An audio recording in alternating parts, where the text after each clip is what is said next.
اتنا کیا خوف ہے آپ کو اس قیدی کا؟ اگر خوف ہے پھر مانے بھی کہ آپ کو اس قیدی کا خوف ہے. تو بہرحال یہ جو سلوک کیا گیا اس پر پی ٹی آئی بڑی پھٹ پڑی ہے، اور پی ٹی آئی نے کہا کہ مینا خان افریدی آج کہہ رہے تھے کہ آپ وردی میں ہیں، وردی ذرا اتار کے آئیں پھر ہم آپ کو دکھاتے ہیں کہ مردانگی کیا ہوتی ہے. وہ غالباً ایس ایچ او صاحب کو مخاطب کر رہے تھے. تو بڑی سخت زبان استعمال کی گئی، بڑی اندر کی باتیں کی گئیں، بہت ساری ایسی باتیں کی گئیں جو کہ اگر میں کروں تو ویگو ڈالے اٹھانے بھی آ سکتے ہیں مجھے. تو بہرحال ان کی جانب سے ایک سخت موقف رکھا گیا، اور پی ٹی آئی کہہ رہی ہے کہ ہم بہت جلد احتجاج کریں گے، ایک مومنٹم بنا رہے ہیں وہ اس احتجاج کا. ہم اگلی سٹوری پہ موو آن کرتے ہیں. جو یہ کچھ ہوا بڑا افسوسناک ہے، خصوصاً بڑا گلہ ہے کہ یہ سب کچھ ایک خاتون وزیر اعلیٰ کے ہوتے ہوئے ہو رہا ہے، اور خاتون کی کس طرح سے ہراسگی ہو رہی ہے. وہ جو دعوے دار ہے کہ ہم ڈرون سے سرویلنس کر کے خاتون کی ہراسگی کے معاملے کو ایڈریس کریں گے، ہم خاتون کو تحفظ دیں گے.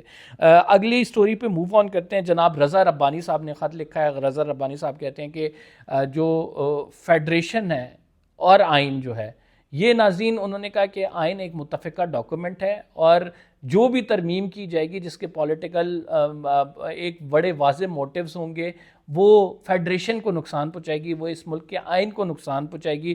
پھر انہوں نے 18ویں ترمیم کے حوالے سے بھی کہا کہ 18ویں ترمیم رول بیک کرنے کی کوشش کی تو فیڈریشن کو نقصان پہنچے گا. اعتزاز سیشن کے بعد رضا ربانی کی یہ آواز بلند ہوئی ہے. انہی کی پارٹی نے یہ ترمیم کی ہے، لیکن لوگ جو ہیں اس کے خلاف بول رہے ہیں. اس کی وجوہات بھی بڑی واضح ہیں. 28ویں آئینی ترمیم ناظرین جو بتایا جا رہا ہے اس میں یہ کہا جا رہا ہے کہ یہ این ایف سی ایوارڈ والا معاملہ جو ابھی رک گیا تھا، صوبوں کی تقسیم، صوبوں میں فنڈز کی تقسیم کا معاملہ جو ہے، جو 18ویں ترمیم ہے بیسکلی، اس کو دوبارہ سے 28ویں ترمیم کے ذریعے رول بیک کیا جائے گا، اور پیپلز پارٹی اس میں مانے گی. پیپلز پارٹی کو کہا جا رہا ہے کہ ان کو جو ہے منوا لیں گے، اور اس کی وجوہات یہ ہیں کہ صدر زرداری صاحب کو استثناء ملا ہے نا، باقی کسی کو استثناء نہیں ملا، تو کیسز بھی ڈالے جا سکتے ہیں، لالچ بھی دی جا سکتی ہے. ابھی آپ نے کشمیر دے دیا، آپ کل کو وفاق کی وزارتیں آفر کر سکتے ہیں، وزارت اعلیٰ کا منصب بھی بلاول بھٹو زرداری کو آفر کیا جا سکتا ہے. تو یہ جو 18ویں ترمیم ہے اس کو رول بیک کرنے کی 28ویں ترمیم کے اندر تیاری ہو رہی ہے، این ایف سی ایوارڈ کی بات ہو رہی ہے. اسی وجہ سے پیپلز پارٹی کے اندر سے آپ کو یہ آوازیں اٹھتی ہوئی بھی نظر آ رہی ہیں. رضا ربانی ہو گئے، اعتزاز احسن ہو گئے، یہ لوگ اپنے تحفظات کا اظہار کر رہے ہیں. ناظرین، اطہر من اللہ صاحب اور جسٹس منصور پر آنے سے پہلے میں آپ کو بتا دوں کہ ایک ٹگ آف وار چل رہا ہے اس ٹائم. اسلام آباد high court, supreme court of Pakistan and آئینی عدالت. آئینی عدالت نے بیچاری نے بیٹھنا کہا ہے، اس کے رولز اینڈ ریگولیشنز کیا ہیں، اس پر ہی بحث جاری ہے. آپ کو معلوم ہے کہ سپریم کورٹ میں آئینی عدالت کے جج جسٹس امین الدین خان صاحب بیٹھنا چاہتے تھے، جسٹس یحییٰ افریدی نے اجازت نہیں دی. پھر ان کو اٹھا کے آپ نے جو ہے وہ جسٹس سرفراز ڈوگر کی عدالت میں کر دیا. جسٹس سرفراز ڈوگر کو کورٹ روم نمبر 2 دے دیا. اب امین الدین خان صاحب چاہتے ہیں کہ وہ پوری عدالت اسلام آباد ہائی کورٹ پر جو نئی بلڈنگ ہے اس پر وہ رہیں، اور جو اسلام آباد ہائی کورٹ ہے وہ پہلے جہاں پہ تھی، آپ کو پتہ ہے یہ G10 میں جو تھی، وہاں پہ ٹرانسفر کر دی جائے. لیکن معاملات یہ ہیں کہ جو اسلام آباد بار کونسل ہے وہ اس پر راضی نہیں ہے، اور وہ کہتی ہے کہ ہم نے اسی بلڈنگ میں رہنا ہے، کیوں آئینی عدالت کو جگہ دیں. اور آئینی عدالت ایسی ہے کہ اس کے رولز بھی نہیں بنائے گئے تھے، اب اس نے سپریم کورٹ آف پاکستان کے رولز اڈاپٹ کر لیے ہیں. آپ نے سپریم کورٹ آف پاکستان کے رولز تو اڈاپٹ کر لیے، لیکن آپ نے جب آئینی ترمیم بنائی تو اس میں لکھا کہ جو سپریم کورٹ کے جو کیس لا ہے وہ سائٹ نہیں کی جا سکتا. سپریم کورٹ کا جو کیس لا ہے اس کو فالو کرنے کا آئینی عدالت پابند نہیں ہے. تو ویری انٹرسٹنگلی ایک طرف تو آپ یہ کہہ رہے ہیں کہ رول جو ہیں سپریم کورٹ آف پاکستان کے اپلائی ہوں گے آئینی عدالت میں، دوسری طرف آپ نے ترمیم کے اندر یہ لکھ دیا ہے کہ سپریم کورٹ میں جو عدالتی نظیریں موجود ہیں فیصلوں کی صورت میں ان کو آئینی عدالت فالو کرنے کی پابند نہیں ہے. It's very ridiculous. لیکن یہ چلیں معاملات اسی ریاست میں ہو رہے ہیں. یہ عجوبی قسم کی ترمیمیں ہیں وہ آ رہی ہیں، اور ان کے جو نتائج ہیں وہ آپ لوگوں کے سامنے آ رہے ہیں. وقتاً فوقتاً مزید یہ چیزیں ایکسپوز ہوں گی.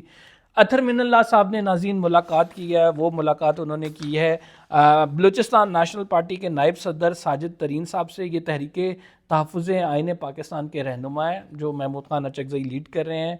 پی ٹی آئی اس کا ایک حصہ ہے. جے یو آئی ایف نے ابھی تک شمولیت اختیار نہیں کی ہے، لیکن بلوچستان نیشنل پارٹی اس کا حصہ ہے.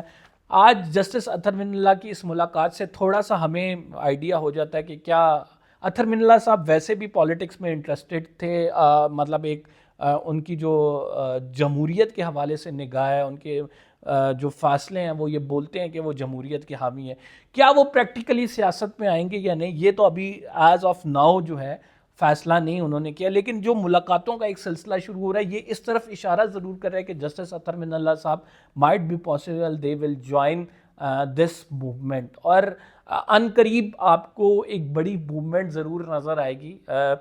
شاید اس میں تھوڑا سا ٹائم لگ جائے لیکن یہ موومنٹ ضرور ہوگی، بیکاز اس کے پیچھے بیک آف دا مائنڈ اور آپ کہہ سکتے ہیں بیک ڈور ڈپلومیسی جو چل رہی ہے، جو ایفرٹ چل رہی ہیں، وہ بہت سارے صحافیوں کو آف دا ریکارڈ چیزیں پتہ لگ رہی ہیں. ابھی حتمی طور پر نہیں کہہ سکتے لیکن تیاریاں ہوتی جا رہی ہیں کہ کچھ نہ کچھ کریں، کہیں نہ کہیں ڈفرینس کریٹ کریں.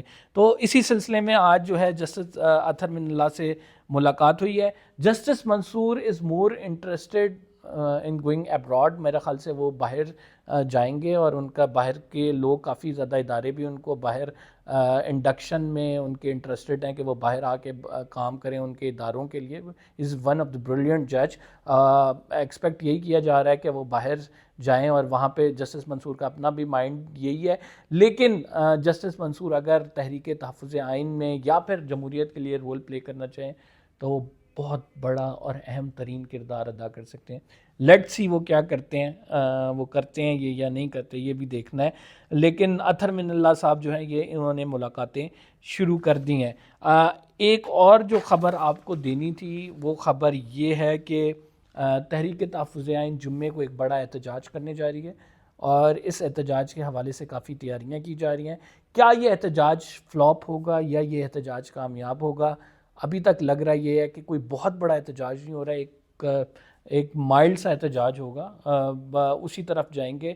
لیکن دیکھنا یہ ہے کہ وہ جمعے والے دن کتنا میس موبلائزیشن ہوتی ہے، کتنے لوگ اکٹھے ہوتے ہیں، کیا ان کی اسٹریٹجی ہوتی ہے، وہ ہم انشاءاللہ آپ کے ساتھ اگلے ویلاگ میں شیئر کریں گے. اگر آپ نے چینل کو سبسکرائب نہیں کیا تو سبسکرائب ضرور کر دیں، بیل کا آئکن ضرور دبائیں، فیس بک پہ فالو کرنا نہ بھولیں. قمر زیدی کو اجازت دیجیے، اللہ نے کے بان.